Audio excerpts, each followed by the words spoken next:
బంగారు పల్లెముల్ల ఆ భువ నచ్చలే మనతోని బంది భోజనమే చెయ్యవచ్చని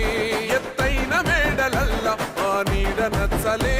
మన చెట్టు నీడ కోరి మన చెంతకొచ్చని బంగారమసొంటి బతుకు నిడిసినాడురా మన బతుకులు మార్చా కదిలి వచ్చినాడురా